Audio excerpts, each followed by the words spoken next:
Good evening, everyone. My name is Lapia Guyan Simmons, and I am the moderator for Positivity Plus. It is such an honor and pleasure to be with each of you this evening. Before we get started, I want to go ahead and take care of some housekeeping. I want to talk to you a little bit about Positivity Plus. Positivity Plus is a telemental health app that was created by our founder, Dr. Upchurch. And it is an amazing application that provides not only coaching, assessments, but also therapy. And the great thing about it is that we work with individuals from elementary all the way to post-secondary and beyond. So we've made sure that we take care of everyone. The great thing about it is that you can download the app through Google Play and or the Apple Store. And if you haven't had an opportunity to do that, I want to encourage you to do so. And also encourage your friends and family to do it. Uh, I've really enjoyed being one of the therapists. I've had a pleasure of serving as a coach and a therapist. And it's been very rewarding for me and also rewarding for the students that I've had the pleasure of working with. So I definitely want to encourage you guys to take advantage of the application. Okay, now we want to go ahead now and I'm going to have each of the panelists go in depth about who they are. And so what we'll do is we'll start with Miss Talia. We'll have her share a little bit about who she is and where she's from. Good evening, everyone. My name is Talia Sampson. I am a recent graduate from UNC Charlotte, where I majored in political science with a minor in legal studies. At UNC Charlotte, I worked in a lot of student organizations and specifically student government. I started off as like freshman class president, and then I worked my way up to student body president. I'm also a part of the Iota Rho chapter of Delta Sigma Theta Sorority Incorporated. I am a Spring 21 initiate as well. So very proud of that as well. And I currently just finished my applications for law school. I'm looking to go to law school in DC, specifically focusing on environmental law, and that is where I am navigating right now. I currently work at UNC Charlotte as a visit coordinator, so I coordinate campus visits and events for prospective students and their families and exposing high school students to college. Thank you, Talia. All right, let's have Miss Tiara next. Hello, everyone. Good evening. My name is Tiara Abston. I'm the owner of Dreamcatcher Creative Studio, which is a branding, design, and consulting agency that specializes in helping women-led service providers create a cohesive brand online. So I help you with everything from strategizing for your company to also producing the graphics for your company, your website, etc. And I graduated years ago, so 2010 from Alabama A&M. So I'm coming at it from a entrepreneur corporate perspective, but also trying to think back to when I was a recent grad in order to give you guys perspective today. Thank you, Tiara. Thank you. Marquita, you're welcome.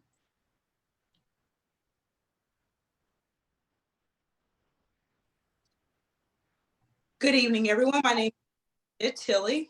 I am a systems engineer. I graduated from Alabama in 2011, and I also am an entrepreneur. I am the CEO of White Pro Makeup, and I've had the thing to enhance little girl, just bring out their natural beauty. I will come from the perspective of corporate, but also. Thank you, Arkita. Okay, and Ty. Hello, everyone. My name is Tayana Baker, go by Ty. I am a therapist at Wellstone Incorporated in Huntsville, Alabama. I specialize in mental health care, depression, anxiety, some of the severe mental health conditions. In my former life, I was a substance abuse therapist. Don't laugh at me, Erica. I was a former substance abuse therapist. In my home life, I'm a mom. I have 3 kids, 3 girls. Been married 10 years.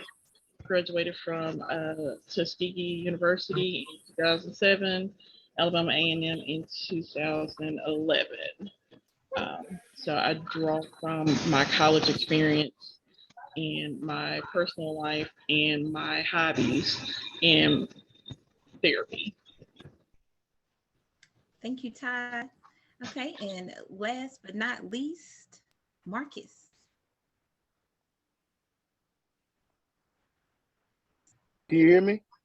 Yes. Can you hear me now? Okay, good. Hello,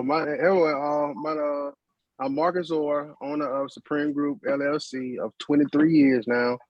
I attended the University of North Alabama, and I actually now I operate as a master barber with my own business called the Supreme Spot in Huntsville, Alabama.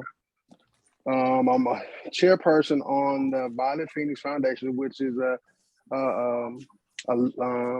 Hodgkin's Lymphoma Foundation, where we do work with the Cancer Institute.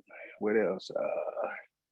I also am a member of the Goodway Lodge 222 Masonic Order in Huntsville, Alabama. Also, I'm an open book. I bring just a well of knowledge to the meeting. Okay. You broke up there a little bit. I did. Yes. Okay.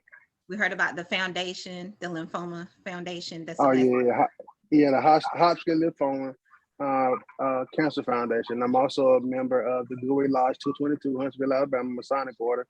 Can you hear me now? Good. Okay. All right. What else? I bring a well of knowledge. 23 years going on now. 23 years in business. I'm actually right now in the process of relaunching my hair care product line, which is called MVP product. It's called, it's the best feeling ever. Whenever you feel like an MVP, you feel like the best feeling ever. So now you get it at the hair care product that actually gonna give you the same feel. So when you get a chance to, I want y'all to take a chance and check it out. So we'll chat. Thank you, Marcus. You're welcome. So tonight, and again, I want to welcome everyone. Welcome, welcome, welcome. Tonight, this is brought to you by Positivity Plus, and this is yet another town hall that I'm so excited to be the moderator for. Our topic tonight is success, resilience, and reinvention, and we're going to have a great time.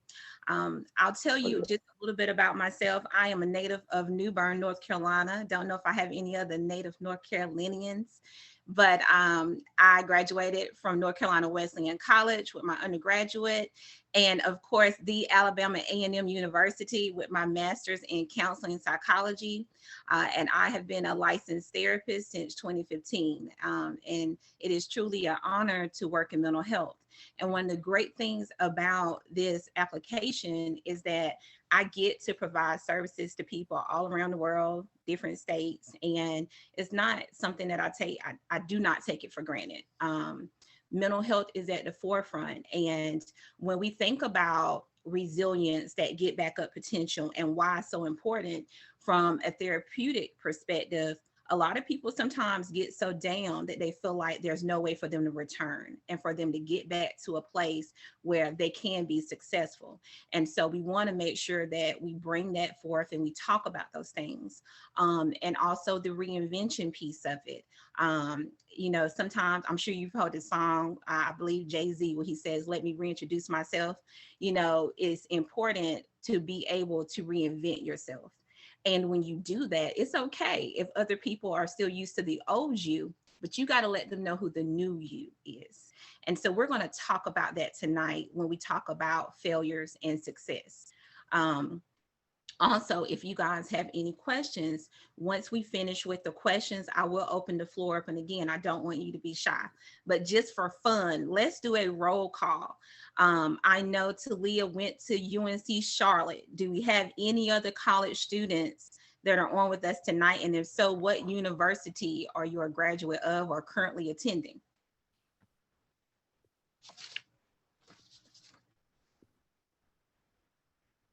I'm Claudette Reeves. Hi, Hi, Claudia. I'm a senior at Morris Brown College. All right, Morris Brown, welcome. Anyone else? I'm Shawanda Boone, and I went to North Carolina Wesleyan with Peel. Hi, Shawanda. Any other universities and or colleges? Hey, Shanika I am Johnson. Steely Ragland. Okay. Oh, go ahead. Hey, Cece. I'm Steely Ragland. I go by Cece. I attended and graduated from the best, the Alabama State University. I heard many people say A&M. No shade. I love HBCUs, but we all know which one is the best. It's all in love, but you got a lot of bulldogs up here. But we love you. We do. Anybody else? Shanika Johnson. Can you hear me? Yes. Shanika Johnson, graduated from North Carolina State University. Thank you. Hi, Shanika. Hey. Anyone else want to shout out their university? Well, I'm Felicia Dixon. I got this Jackson State t-shirt on right now, but I attended Tougaloo College and currently am enrolled at Morris Brown. All right. Thank you so much for joining us tonight. Anyone else?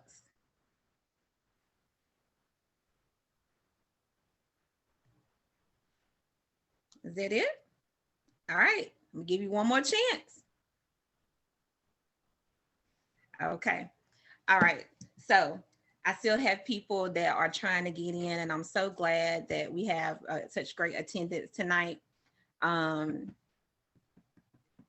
we're going to have a good time. So let's go ahead and get into it. So the first question that I'm going to ask the panelists is, what does failure look like? Can you break that down? What is failure and what does it look like? Who wants to go first? That was a question that I was thinking about on my drive home, about failure, because I hear it so often in therapy.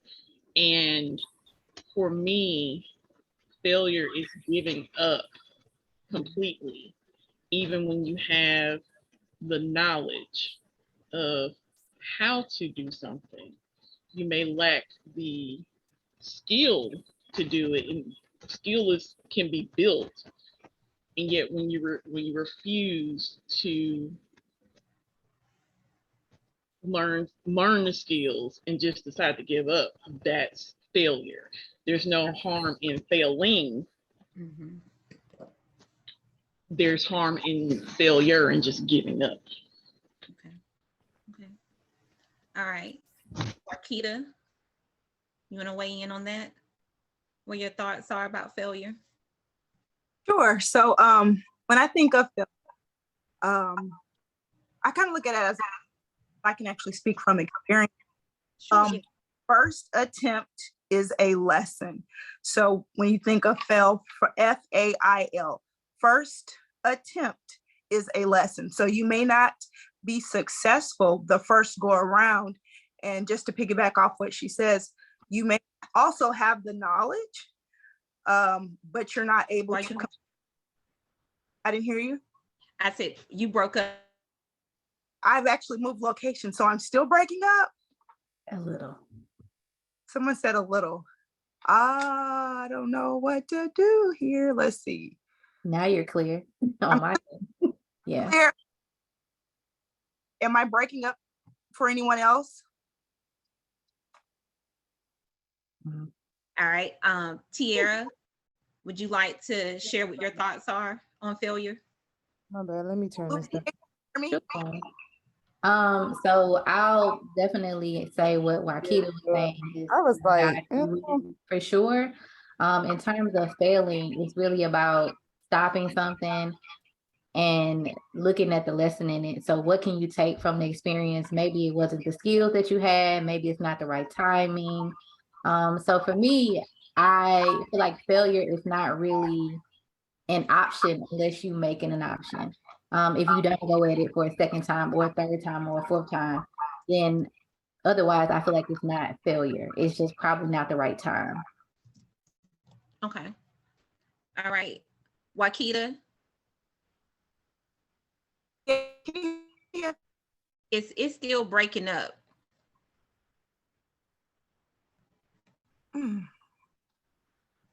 Connecting to the Wi-Fi Okay. again. Is it better or worse? It's better for me. It's better. Perfect. So I will, even though Tiara did pick up where I left off, which was good, I appreciate that. Failure, I was saying, first attempt is a lesson. So you may not get it the first time when it comes to a business, when it comes to a relationship, experience in life. That does not mean to quit, but it's what lesson did I learn from this, and what can I do different the next time something like this is presented. So when the question comes, what is failure? You may not succeed the first time, and yet it's okay to admit I failed at it, but what can I do the next time? That's good. That's good. And I hope you guys are getting that, because How you doing? Yeah, you doing okay? Good. That's one box. Let me go get that other box. Other one. I don't know. I don't know. Yeah, they were supposed to come and finish today, but he didn't have nobody to watch his kids. So there's a hot mic. He didn't come. Lucia, can you mute everyone? Okay. All right. So one of the things about life is that as long as you live, you're going to make mistakes. That's a part of living. And so what all of them are saying is very true. One of the best quotes that was shared with me actually in high school was that failure is success in reverse. And we'll talk more about that as we, navigate through this town hall. Marcus, what are your takes on failure? And what failure for me looks like staring at the attempt and not trusting what God has put into you to succeed.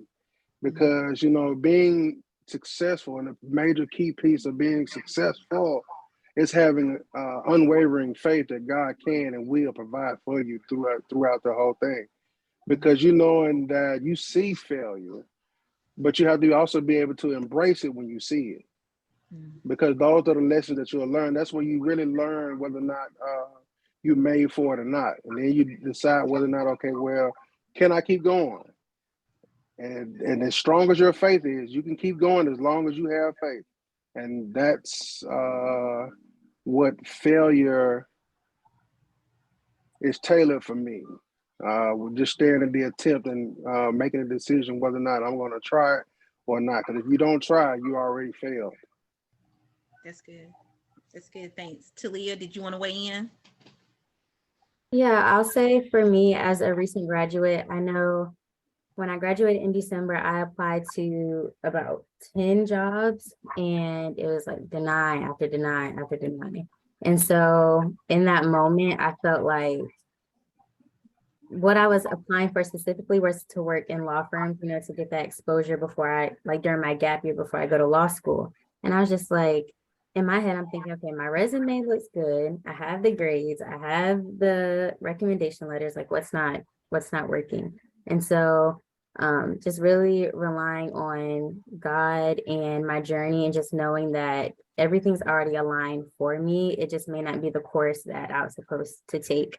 Like, I wasn't expecting to ever take a gap year before going back to school. I had always had the mentality that I was going to graduate, and then immediately right after I was going to go to school. And then after that, I was going to get a job, but it didn't work like that at all.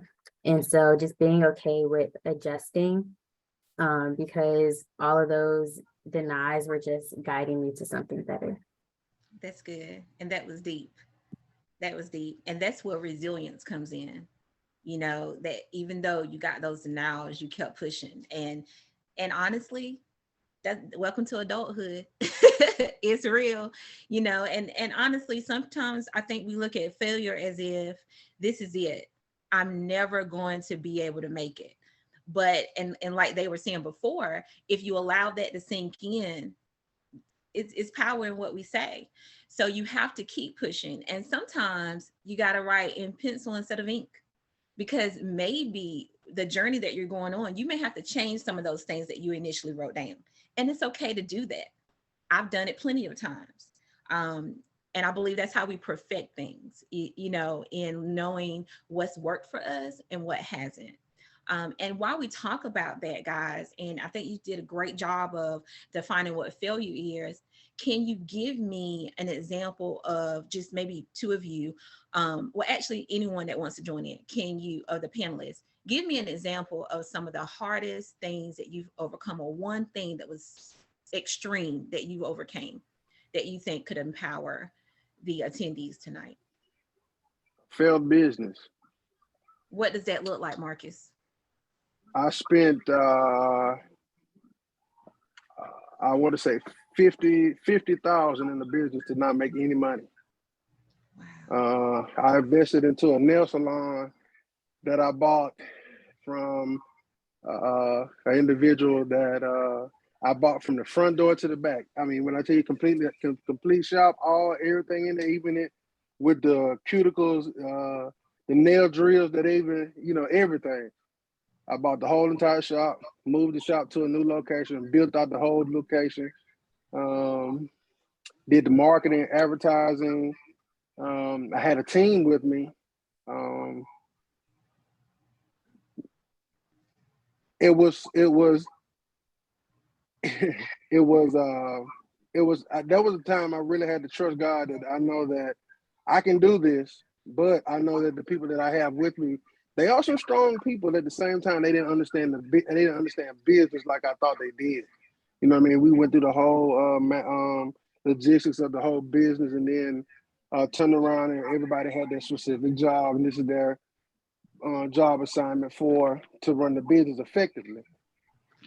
They opted out because they reached hit a wall of failure, and they felt like they couldn't get over it without even communicating effectively with me and or as a group. And you know, it took me about maybe, well, that went on for about a year. You know, we just paying our bills and paying everything off, you know, so we can at least get to you know, zero, so we won't have any outstanding debt. But afterwards, you know, it's just a rubber band effect of me having to spend almost 50,000 and not to be able to make any money, and I don't even own the business, nor do I own any piece of equipment. So I ended up having to sell all of it, just, you know, kind of like really just start over again. But I never gave up. Never gave up. Thank you. I was getting ready to ask you, how did you flip it? And that's the key right there. You never gave up. Okay. All right. Anybody else from the panel want to join in on something that you experienced through failure? Mine was kind of similar, not quite as much invested like he had into the business, but I created a product for my brand and spent hours, well, months, and I purchased things from people and had other people helping on the effort to build it out, marketing, etc., only to sell to 2 people. And once the launch happened, I was like, all this time, effort, and money that went into it to only sell to 2 people, I was super upset. But then I had to realize, okay, what can I do differently? Maybe it's not the right time. Maybe it needs to be presented differently. And I got feedback from those 2 people that bought to see, you know, why they bought. And then I ended up getting beta people to utilize the product to get more feedback, to see maybe I need to showcase it differently. Maybe I didn't show the value in it, etc. And so I ended up pulling the product, but that's not to say I won't present it again, but just packaged differently. Or I may present it as more of a coaching kind of package versus a singular product that somebody buys and they work on it themselves. But yeah. That's good. Thank you. And I hope you guys are hearing that not only did they not give up, but they did their research to find out, you know, why didn't this sell? What can I do different to improve it? And that's all in part of being resilient, trying to figure out, okay, where do I go from here? Anybody else on the panel want to weigh in? Okay. I wanted to give example, possibly some college students. So I kind of wanted to the college day. So I remember having a full ride scholarship at Alabama A&M University. Excellent my first semester, and second semester did good, but 2 classes, what I can't afford to forfeit my scholarship. So I remember getting withdrawal slips, and I hope A&M have changed their system, because you were supposed to get the withdrawal slip, they sign it, and then you were supposed to take it back. But I didn't know I was supposed to take the slip back. That's how I was supposed to drop my classes. Well, so I didn't take it back. So therefore, I ended up failing 2 courses. And that affected my scholarship, that affected my full ride. And I remember talking to my parents and telling them, like, my GPA dropped tremendously. And although faculty had mentioned, well, come in and talk to us, we can see what we can do. But I think at that time, you're 19 years old, you don't have that mentality of responsibility. And so I just remember crying and crying. And I promised myself, before I graduate, I wanted to accomplish 3 things. I wanted to graduate with honors. I wanted to become a member of the finest sorority, Alpha Kappa Alpha Sorority Incorporated. And I also wanted to be a queen sport, like for Alabama A&M. And in that, all that stuff far-fetched because of where my GPA was at the time. I just remember having parents and my mother, you got to stay focused, you got to discipline, you got to stay, you have to apply yourself, especially majoring. It was challenging. And so I didn't see the light at the end of the tunnel, but once I find myself, I made Dean's List semester after semester, started getting scholarships, apply for other jobs. But what the point I'm trying to make is, even though I thought I failed in the beginning, the end result, I accomplished that was on my check. And at the end of that, I still, with a great opportunity, a great job, not to mention the flip side of things too. I want to let people know, I didn't have any internships. I didn't have any co-op, none. The one co-op I had going, something happened with their as far as funding for, and I was, because I said, one opportunity I thought to succeed, I missed it. And going back to that, I just, relationship I had with God, your will going to align up for me at the end when it's time for me to graduate. I just want you all to know, when I graduated and walked across that stage, I still had a job waiting for me. So what I'm saying is, it looked like failure in the beginning, but it was my mindset that changed my perspective so I could finish to the other side. That's good. That's really good. Thank you for sharing that with us. You know, piggybacking on what Keita said about losing scholarships, I had a full scholarship to Tuskegee in 2002, and I think after my sophomore year, I lost it, mainly because I wasn't going to class, and I found other things that interest me more, just mainly playing around. And yet when I look back at it, the reason that I was, playing around, not going to classes and everything, was because I allowed other people to get in my head. And therefore I stayed in my head. People had assumptions about what I should do, what they wanted me to do. And if I didn't do what they wanted me to do, I was considered a disappointment to the family, or whatever.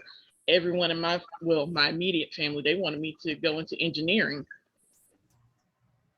from the time I was 14, I always wanted to do something in the therapy realm, and they didn't think that there was money in that. So I allowed those family members to get in my head, and I started doubting myself. So for me, the biggest challenge that I had to overcome was allowing other people to get in my head. Yeah. And what helped me with that was having a good support system, having I won't say the right people, but the positive people around me, those that, really knew me, knew what I wanted to do, and could, help me navigate those things and tell me when I didn't believe myself that I could do what it is that I wanted to do. And so even though I did lose my scholarship after trying to get my GPA back up, I still lost it. And I was like, well, you know what? I will take out student loans in order to finish school. And I did it. Yes, I have student loan debt now. And, I think that was right around the time they were coming up with the public service loan forgiveness program. So I was like, okay, this is a good opportunity for me to have my loans forgiven. And I'm really close to having those done. Just a few more months and a few more credits. But for me, it's not letting other people get in your head. Ty, I'm glad that you brought that up, because that's a segue into our next question. So let's talk about the mental health component of that. As a therapist, what is it when individuals fail that you hear the most? Because you already talked about some great coping mechanisms and things that you can do to reduce, the stress and strife of not having that support. But what do you hear most often when clients come in and talk to you as it pertains to failure, and how does it affect one's mental health? Thinking about it today, I had a client come in who was thinking about, her being a failure as a mother based on, not being able to get kids things for Christmas. And it's like, well, now's the perfect time to let me get into my spiel about the Christmas holidays. And I asked her to think about her Christmases at her kids' age, and they're 10 and 12. I was like, think about your Christmases. What do you remember about those? What did you get? She couldn't remember. But she could remember her family being there. And I was like, that's it. I was like, your kids aren't going to remember what they got always. They'll remember who was there. Mm-hmm. So for me, what I see in people who believe that they're a failure or failing is more so their thought process of what things should be, how things should look. I should be this at 30 or 25 or 40, 50, 60, but as Erica knows, you're shoulding on yourself. The shoulds, think it should go this way, it should go this way, it ought to be this way, it's supposed to be this way. When I was doing substance abuse, I used to hear all the time, treatment should be free. I'm like, well, it's not. We make a way for you, but it's not free. So those are the things that are big barriers for people in mental health is, the shoulding, things must be this way, it has to be perfect. And it's just reframing those thoughts. And for me, before you can reframe something, you have to understand where that thought comes from, that value set, whether it be from family or society, in allowing yourself to no longer let those things dictate your life. That's good.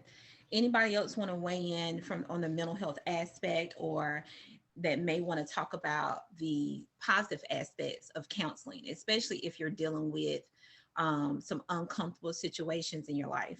Failure is not just did you fail in business, but is things that happen in your life, relationships, friendships.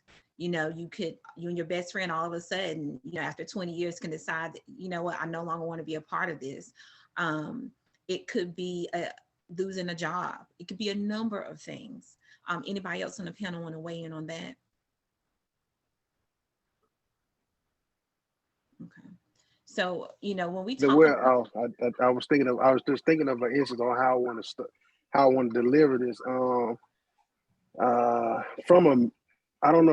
From a male's perspective, if like mental health is a real sensitive subject with men, because we suffer in silence with a lot of things, because we're taught as young boys to internalize our feelings and not be expressing, and being able to be vulnerable in those moments, to be able to express how we feel, to get our thoughts out, because the more we hold it in, the closer we get to crashing out, if you will.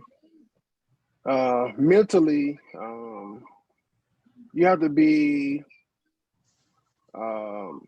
grounded. Really, again, like I said, you have to really be grounded in your faith, because I constantly tell a lot of men, that feels as though they become a failure in life. I often tell them, or I just give them an example of when Christ carried the cross. I said, he carried it by himself, but he carried the bad boy. It was rough, but he carried it. And so every day for them, male and female, just people in general, life isn't easy. You go through your own mental anguish, and then sometimes you be your own worst critic, because you're looking for perfection of yourself before you can give it to others. And then you be hard on yourself. But instead of, that's a good thing that you be critical of yourself, but not too critical to the fact that even at the slightest disappointment or the slightest lesson that you learn instead of failure, you're able to withstand and find a way to find an outlet. Because most of the time, you turn the camera just a 45 degrees or 30 degrees to the right, your answer is right here. You just don't know it because you're so engulfed into your own thoughts, and you just turn and look and say, God, I need help, or just, or reach out to a friend and say, hey, this is what I'm having an issue with. And you really be on accountable for those feelings and really be honest with it. And you might, you might just get your answer, or you might just get a sign of relief where I can restart. Right. Yeah. That's good. Yeah. That's good. So For me, I do have a lot of young Black men in therapy now, and the one thing that I can't give them is that male perspective, and for me, it would be hard to even know, because I know two Black male therapists, and I work with both of them. Mm-hmm. Two in all of Madison County, Alabama. Mm-hmm. And I don't, like, I do the best that I can. I'm like, look, if there's something else that I'm not reaching for you, these are the two that I know, and they're good because they trained me, and I put myself on back. Being in my line of work for 20-some years, I became a counselor to agree to a lot of men. Right. That's good. Let me say this, guys. Part of being a therapist, our motto is always to do no harm. So when she says that she's referring them out and linking them, that's what's important. And even when we talk about failures, it's important to make sure that you have a good support system. And if you don't, we're going to talk once we get ready to flip it and talk about success here in a minute. But we're going to talk about how you build that support system to help you get to that point of being successful. Surround yourself, I would say, with individuals who are like-minded. You can hang around whoever you want to hang around, but if they're not doing great things, and everybody has a level of greatness, I'll say that. I'm not knocking anything that anybody does, but I'm going to root for my friends, regardless of what they're doing in their lives. We all have different careers, but I root for all of my friends, and we're all successful in our own right. And so I want to encourage you to make sure when you're failing, if you have people downing you, making you feel less than, it's time to do a self-check. Is this someone that I need to keep in my circle? Because a friend should say to you, you know what? I see, Talia, I know that you're going through a difficult time. How can I help? Let me listen to the plans that you have. What are your goals for the next year? You know what? I have an aunt or an uncle that actually is a lawyer. Let me link you with them. You want someone that's going to see you, not see your failures and try to, hurt you. And that's why therapy is very important, because that's a place where you can go and you can talk about all those things. And sometimes, people sometimes gaslight you, sometimes people manipulate you, and you may not even realize that that's what's going on. I heard a lot of people in here talk about the different universities they've attended. And even while Kia talking about, her experience in college, Talia talking about getting those no's. But I'm here to tell you, a no does not mean never. Sometimes it just means not right now. And you have to just be encouraged. And that's a choice. We can choose to stay down, or we can be resilient and we can get back up. So the next thing I want to transition now to success. Success is going to look different for everyone. So let's start with Talia. I know that you're a recent college graduate, but I want you to talk about what that felt like, you walking across that stage, because we have some other college students on, and I want you to tell them what that felt like to you. I was the only one in my friend group who graduated at that time, because I graduated 2 semesters earlier than anyone like in my circle. So I grew up with a single mother, and it wasn't easy. And I just remember, like, when I was graduating, when I was walking across the stage, I remember the drive on our way to Charlotte for me to register for classes during like the summer session. And she was just crying and crying the whole ride there. She was just like, we've been through so much, and like, I didn't know if you were going to go to college. I didn't know if you were going to do this, but like, we're here, we're doing it. And so that just kept playing in my head over and over when it was time for me to walk across the stage.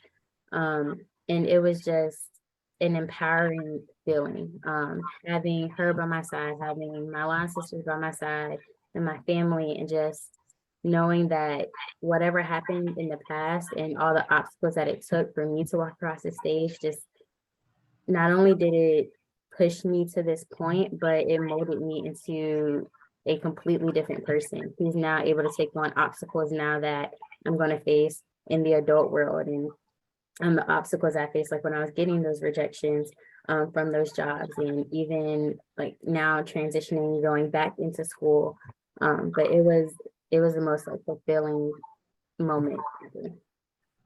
See, I'm over here cheesing at her, because when she talks about her mom, believe it or not, this is a little transference.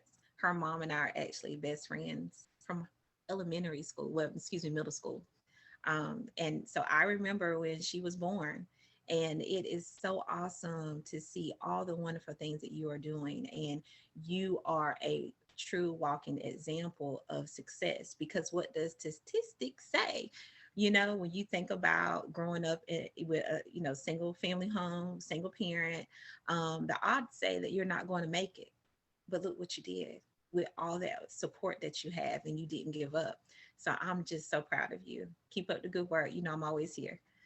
Now, for the rest of the panelists, I want you to kind of dive in and as to what success looks like for you and what this journey has been, because you all have shared what failure looks like.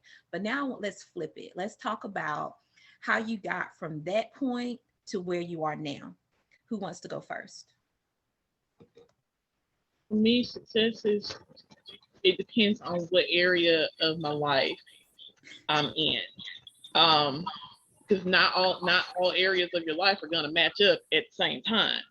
I could be doing what I believe really well romantically, and friendship wise could suck.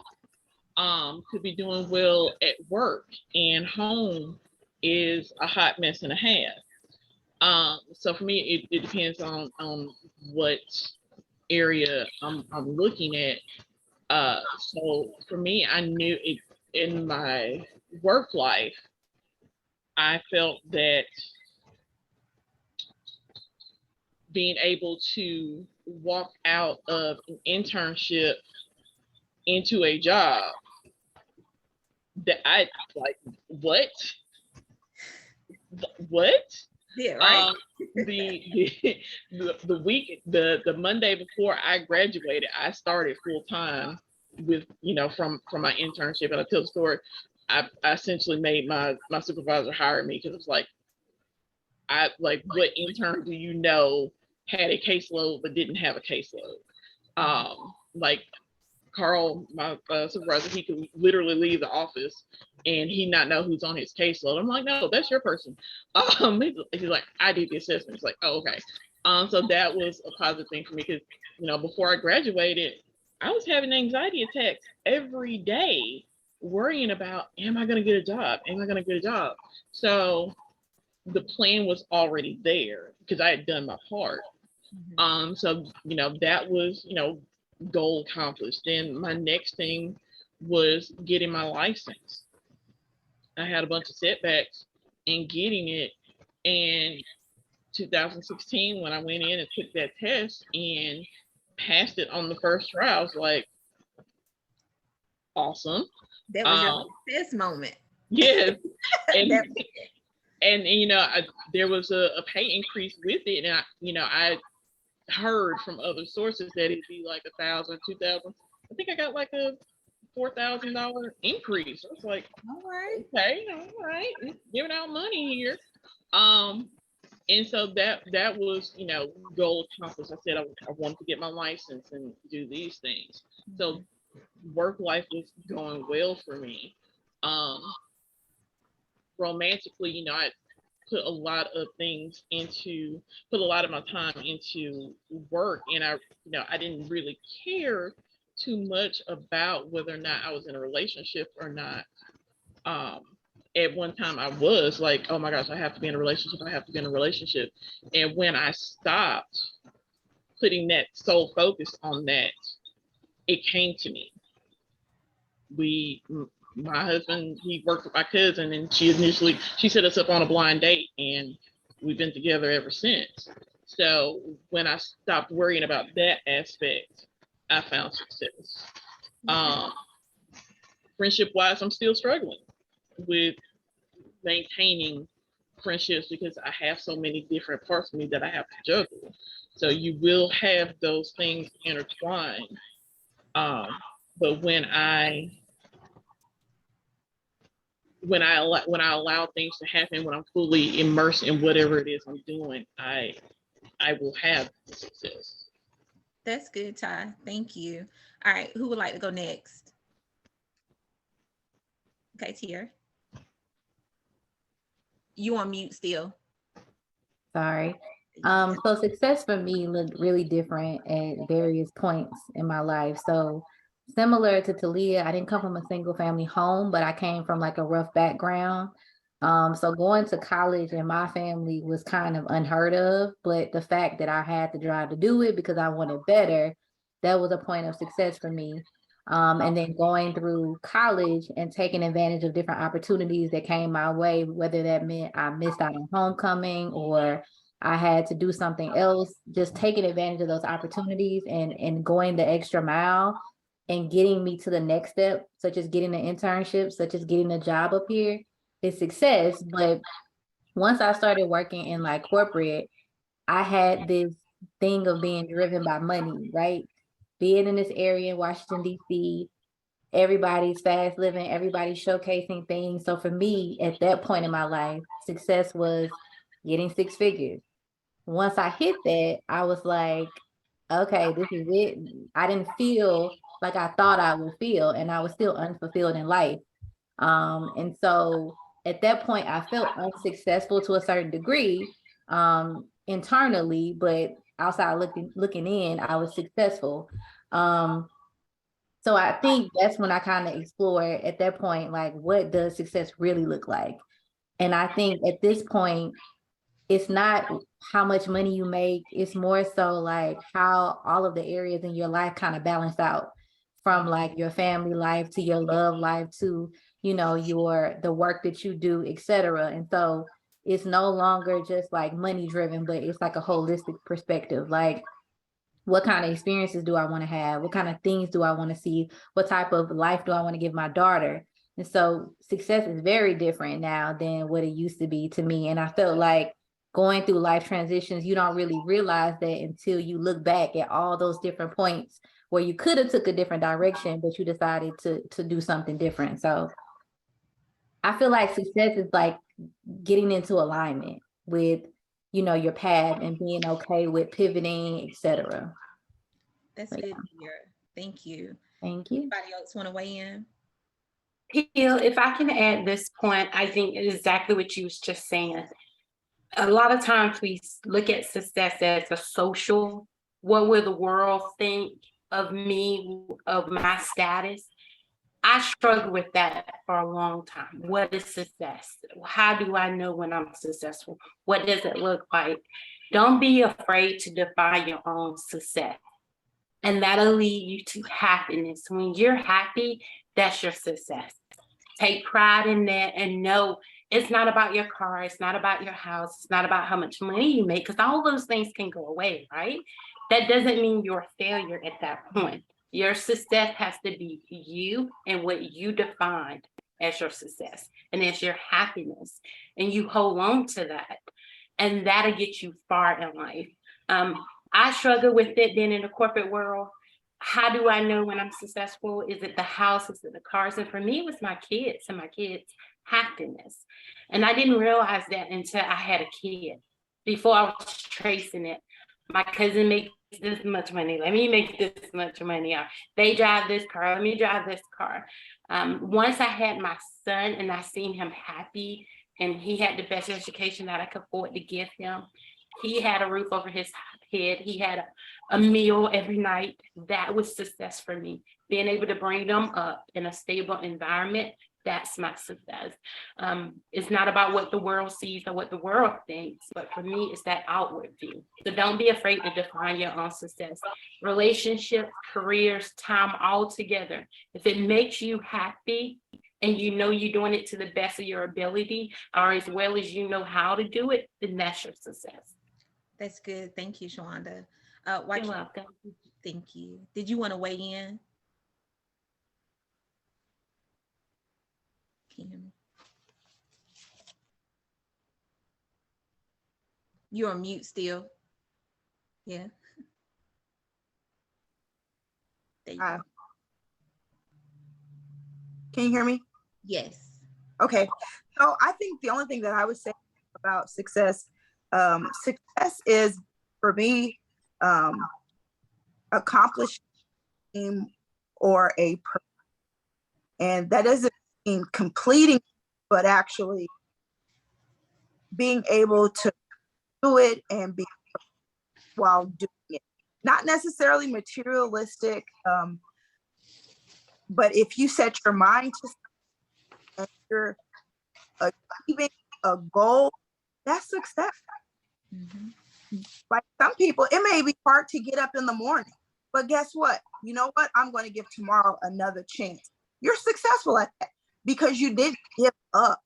So I just wanted to mention it from a different perspective, not business, not school, but just life in general. That's success. Not comparing yourself to anybody, but just dealing with you. The things that we deal with day to day.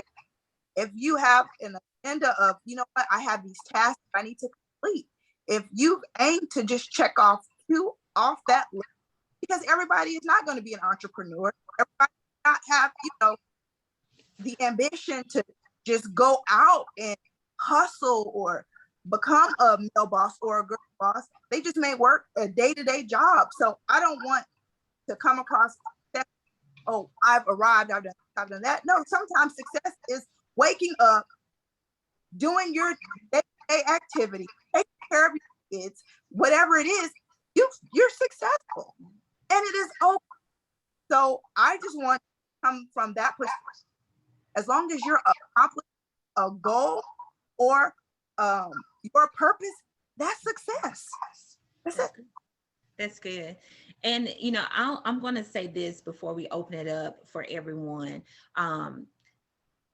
When thinking about this town hall, working with college students, just everyday individuals in the mental health field, the legal industry, what I find is that sometimes, yes, people compare themselves to others. And I think that that is the wrong thing to do.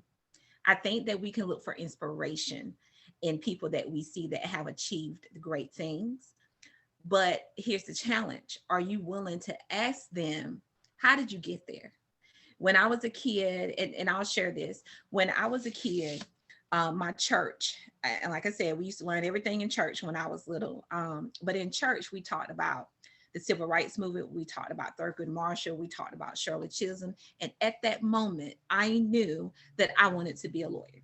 Nobody could tell me that I was going to do anything else. While I was in school, I was always, I was a natural helper. Remember that. I was always helping the counselors. Students were always coming to me. And I mean, never thought about it as a kid. Growing up, I started working in the law firm when I was in the 10th grade for my mom's divorce attorney. And in that law firm, I met my godfather, who was a partner, and he's also an attorney. He didn't become my godfather until my senior year in high school. I say all that to say this. Once I graduated, life happened. And when life happens, you got to go back to the drawing board and figure out, I did apply to law school. I took the LSAT, but it wasn't my time to go. Again, life happens. Sometimes that could be relationships that you're in that you shouldn't be in. And you really have to look at yourself when things aren't going right for you. I want to encourage you to stop, and I want you to reassess. As therapists, we assess. As an everyday LaPia, I have to reassess myself. I have to check me. Am I in right position to receive that which I'm looking for? And then at some point, once I made that transition, I was working in a law firm, and my godfather said to me one day, he was like, hey, there's this company over here that is revamping. I'm wondering if you'd be willing to leave the legal field and come over here and help me revamp this company. And I did. And while there, all I heard from everybody was, oh, you're going to be a great psychologist. And I was like, who wants to be a psychologist? I'm going to be a lawyer. And funny thing is, I had no idea that I would be where I'm at today. So I went to law school. I did a provisional program, and I had to take an exam. And after taking that exam, I missed it by 1 point.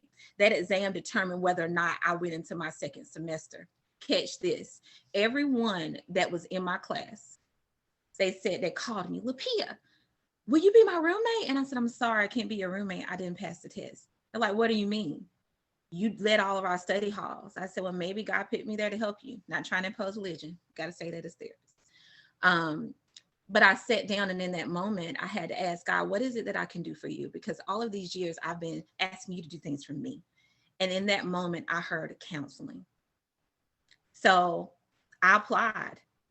And the same time frame in which I would have finished law school, I graduated with my master's in counseling.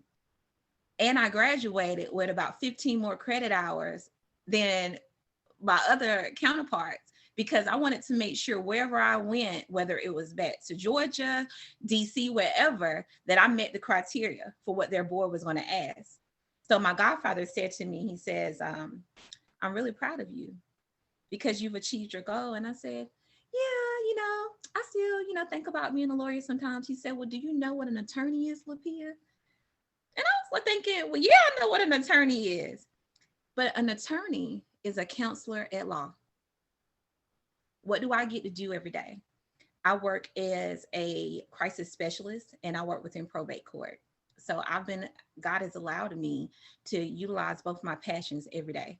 And that's what I asked him for. I said, God, if I'm going to do this thing, I want to be able to merge my legal and my counseling experience together. I'm saying all that to say that in the middle, there was a shift. I still am a success, and it's nothing wrong with changing things. And I just want to encourage you guys. And when we talk about reinvention consists of you looking at where you failed at, looking at what areas you want to improve, and then doing just that, putting a plan in motion. And for, I've heard a lot of people talk about, not having support. Well, I want you to reintroduce yourself to those individuals. And I want you to take this with you. Not everybody can go with you on your next journey. And that's okay. We outgrow people just like we outgrow clothes. And you know what? We donate those to Goodwill, right? Well, have goodwill unto others and keep it moving. You don't have to put your, be snooty about it. You don't have to be rude. That time has passed for that friendship, and it's okay.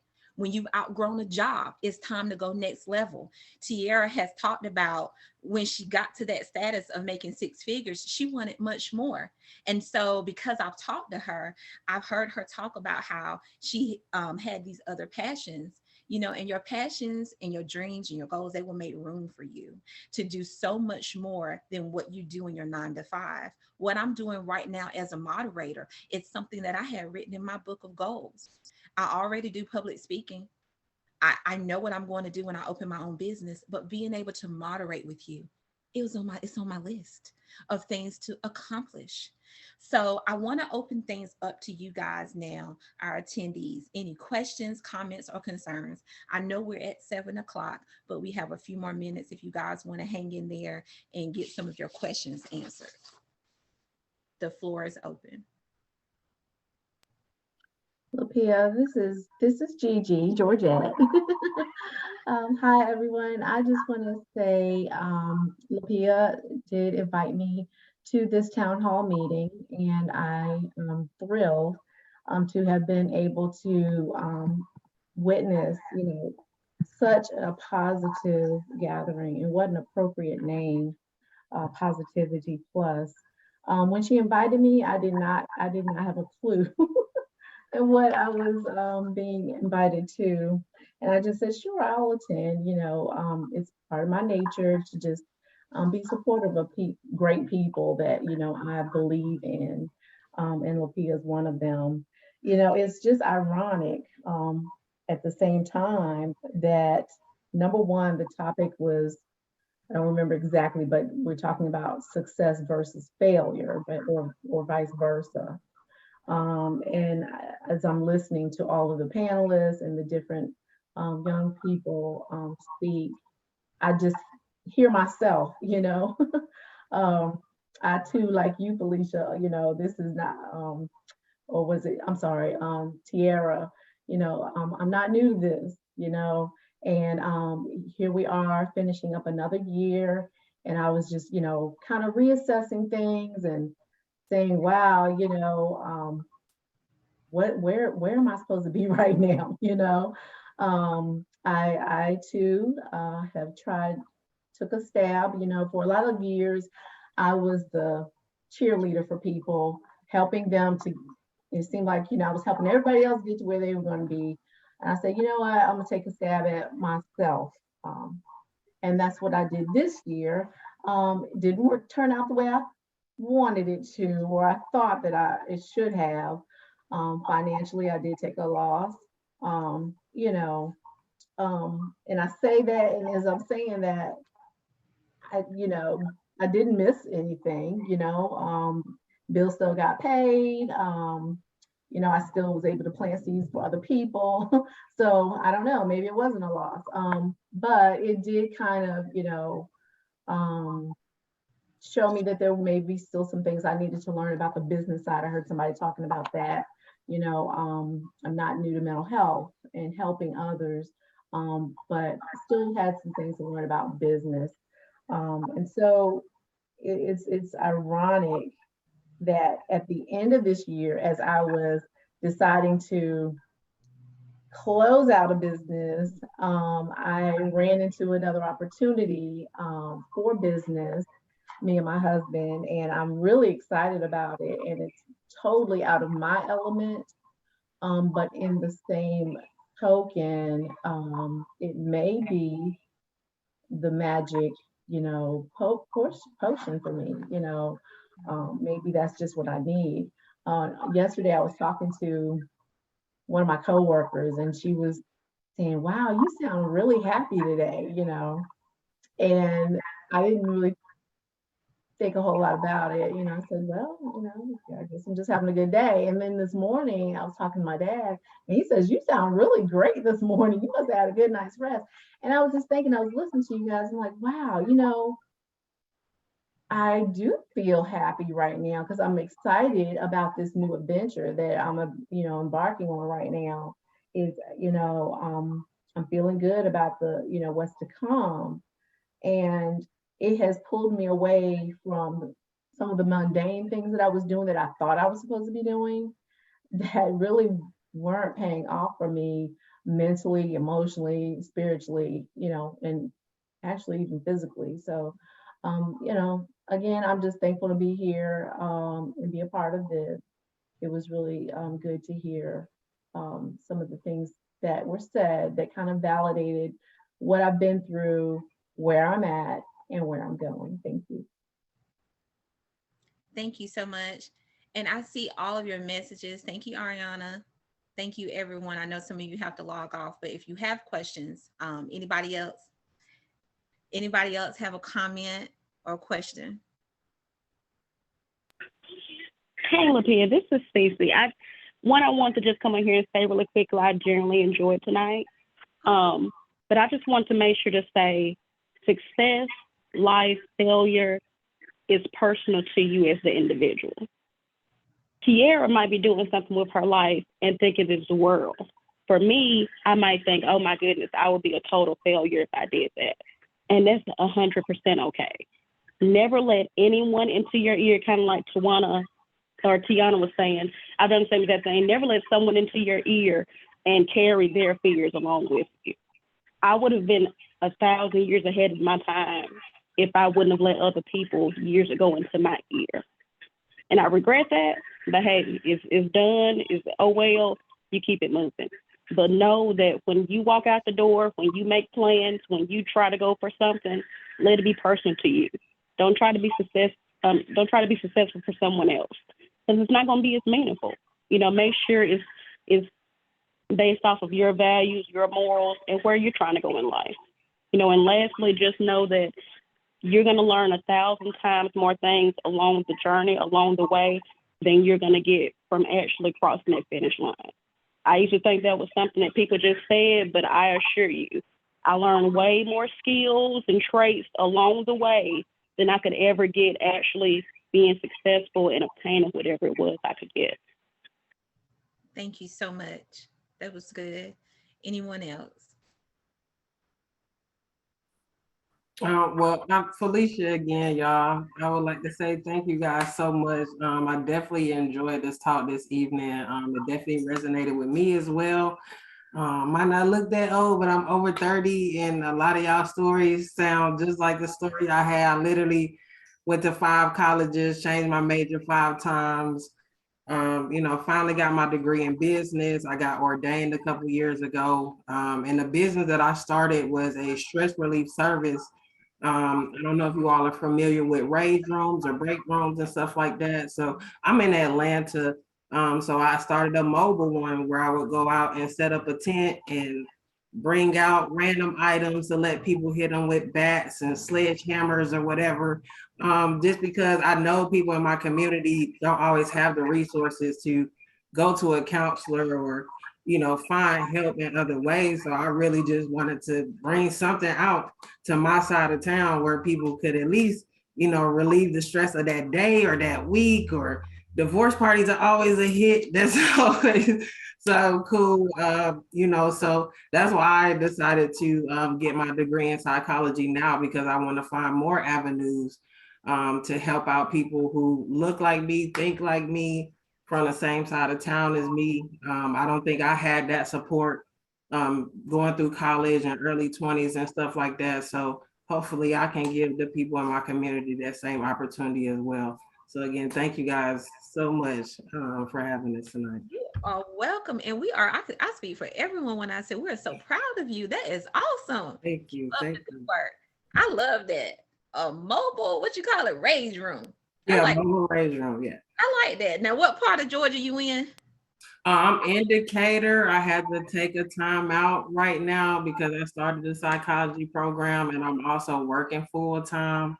So I couldn't do all of that, and because I was literally running it myself, like straight up small business out the trunk of my SUV, driving around Metro Atlanta, setting up at different pop-up events, going to people's houses and things like that. So definitely not gonna quit on it. I just want to gain this knowledge so I can, offer more to the people out here. And that right there is a recipe for success. It is doing those things that are going to enhance the skills that you have. I love it. Anybody else? I know we have went over, but my thought is this: it's 7-Eleven. If you got time and you have more questions, I'm okay for a few more minutes. And I definitely respect your time. But the thing about these town halls is we really want to just empower and impact people. And I want to tell the panelists before we get off, you guys were absolutely amazing tonight. Thank you for sharing and being willing to open up. You could have done anything else tonight, but you decided to be with Positivity Plus, and we truly appreciate it. It will not be forgotten.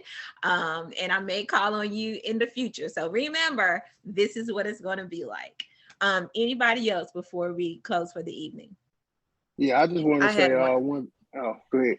I just want to say one thing before we get off here, that always keep in mind that every day you wake up, you got a chance and a choice.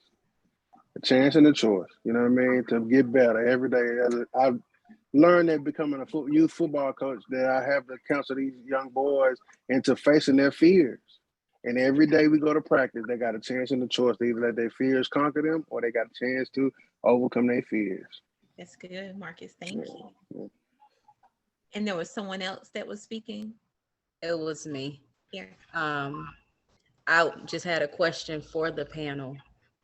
Just really quickly, if anybody wouldn't mind sharing, if you guys have had any experience with seeking out a therapist of your own, because I know on this journey of success and this journey of entrepreneurship and this journey of failure, that it does require a lot of mental fortitude.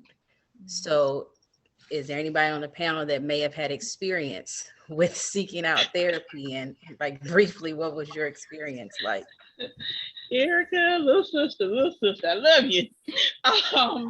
Yeah, I've been in therapy, I think, at least 3 times within the last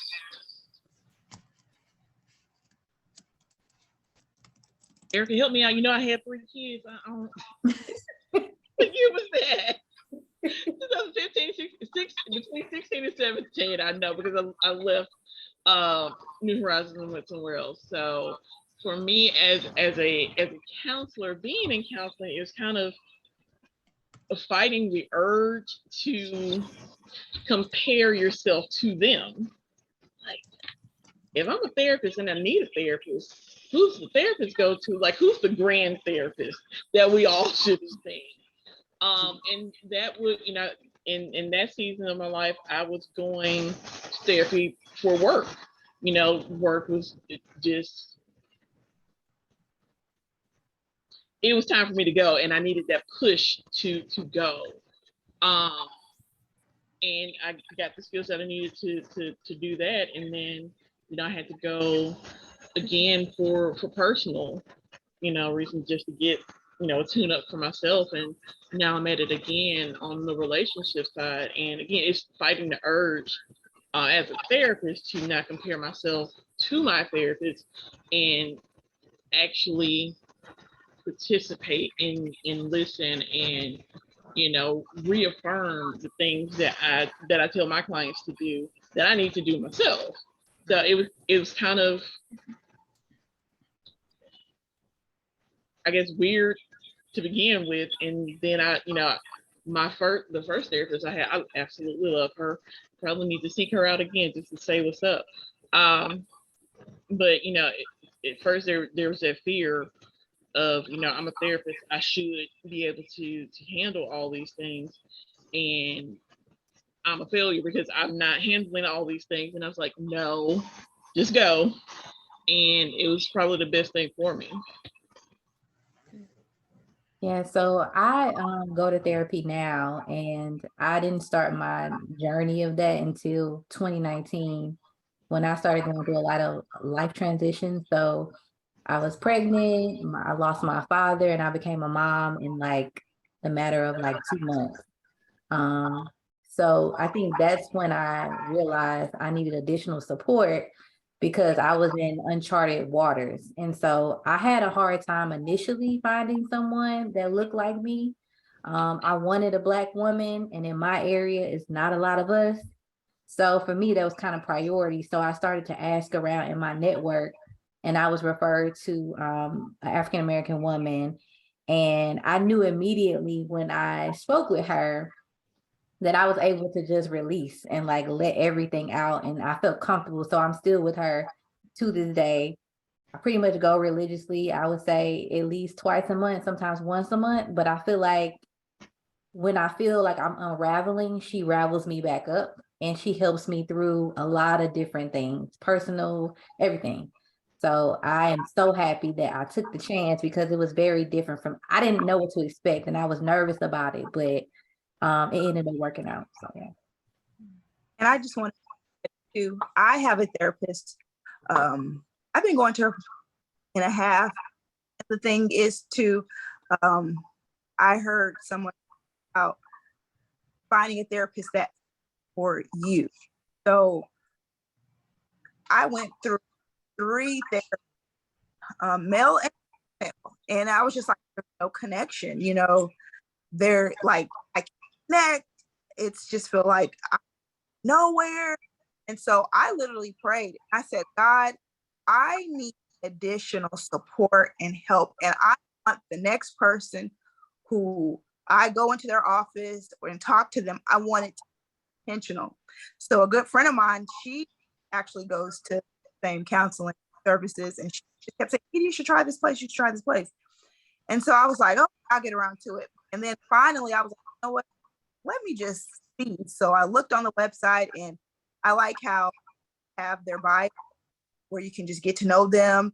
And they have pictures so you can see them as well, because sometimes people are digital. And I was like, okay.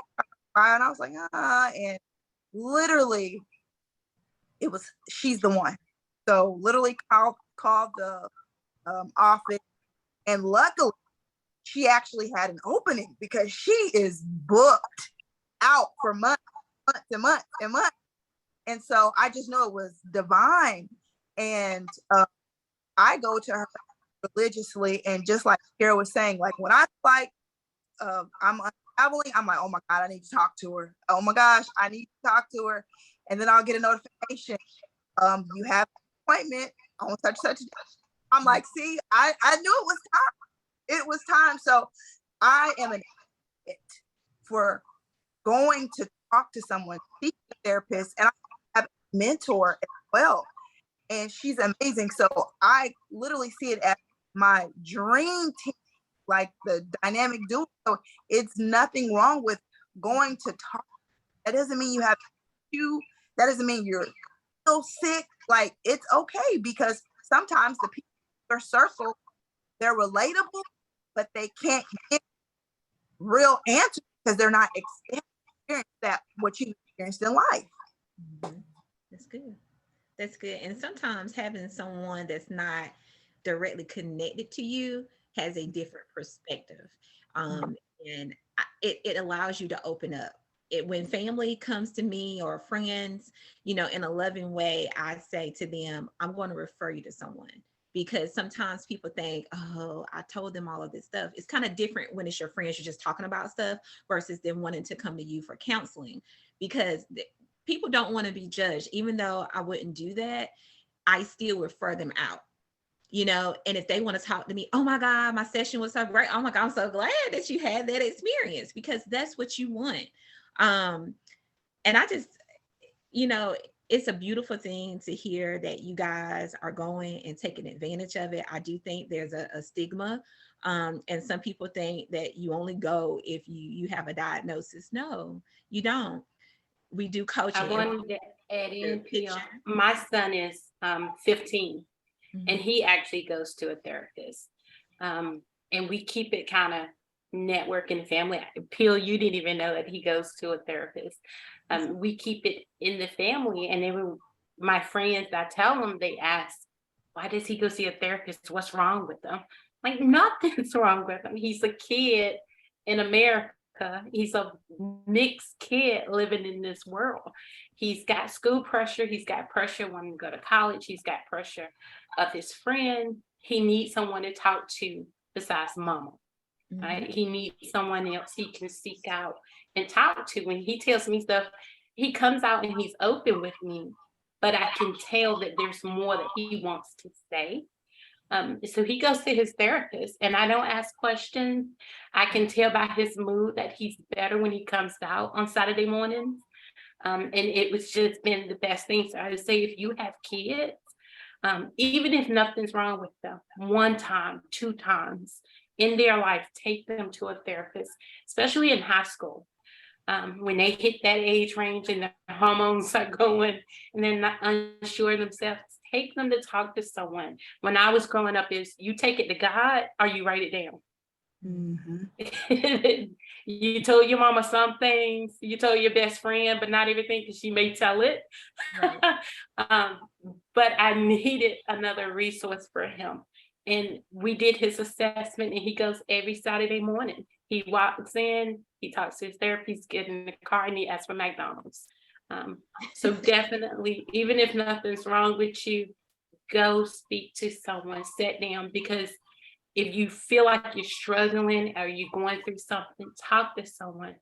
My friend is neutral, and she just happens to be a therapist. So I can tell everything in the world. But not all of us have this. So definitely seek out resources, and it'll benefit you. Well, thank you so much for sharing. And I'm welcome.